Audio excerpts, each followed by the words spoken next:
Hello everyone, welcome back to Sci-Fi Read Aloud. We're going to continue on through we're going to finish chapter 19 today. She was situated thus.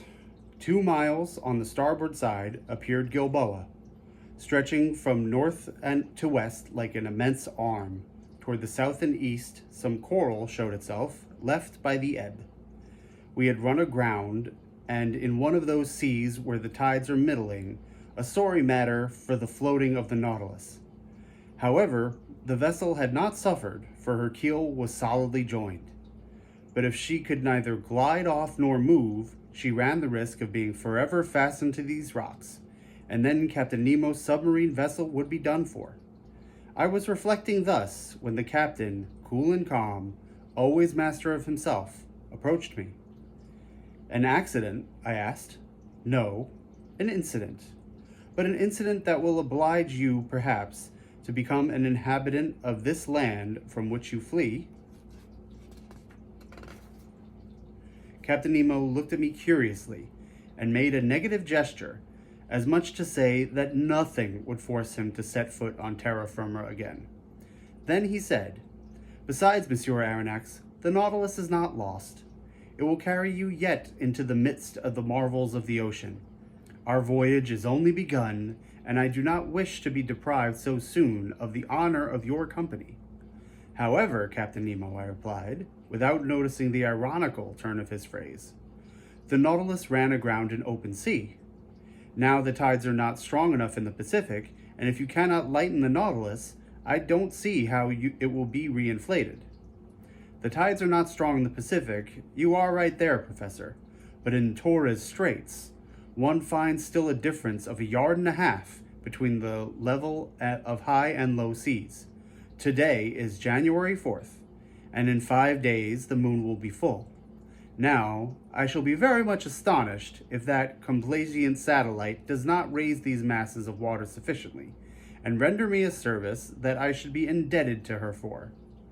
Having said this, Captain Nemo, followed by his lieutenant, rescinded to the interior of the Nautilus. As to the vessel, it moved not, and was immovable as if the coralline polypi had already walled it up with their indestructible cement.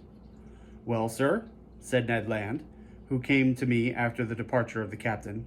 "Well, friend Ned, we will wait patiently for the tide on the 9th instant, for it appears that the moon will have the goodness to pull it off again." "Really?" "Really." "And this captain is not going to cast anchor at all, since the tide will suffice?" said Conseil simply. The Canadian looked at Conseil, then shrugged his shoulders. "Sir, you may believe me when I tell you that this piece of iron will navigate neither on nor under the sea again. It is only fit to be sold for its weight. I think, therefore, that the time has come to part company with Captain Nemo. Friend Ned, I do not despair of this stout Nautilus as you do, and in 4 days we shall know what to hold on the Pacific tides. Besides, flight might be possible if we were in sight of the English or provincial coast, but on the Papuan shores it is another thing, and it will be time enough to come to their extremity if the Nautilus does not recover itself again, which I look upon as a grave event. But do they know at least how to act circumspectly? There is an island. On that island there are trees. Under those trees, terrestrial animals, bearers of cutlets and roast beef, to which I would willingly give a trial." "In this, friend Ned is right," said Conseil, "and I agree with him. Could not master obtain permission from his friend Captain Nemo to put us on land, if only so as not to lose the habit of treading on the solid parts of our planet? I can ask him, but he will refuse." Will Master risk it?" asked Conseil, "and we shall know how to rely upon the captain's amiability."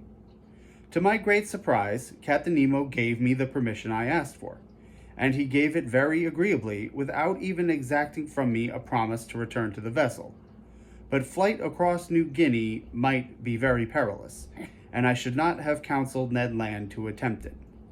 Better to be a prisoner on board the Nautilus than to fall into the hands of the natives.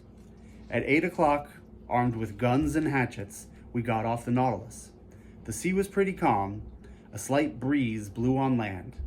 Conseil and I, rowing, we sped along quickly, and Ned steered in the straight passage that the breakers left between them. The boat was well handled and moved rapidly. Ned Land could not restrain his joy.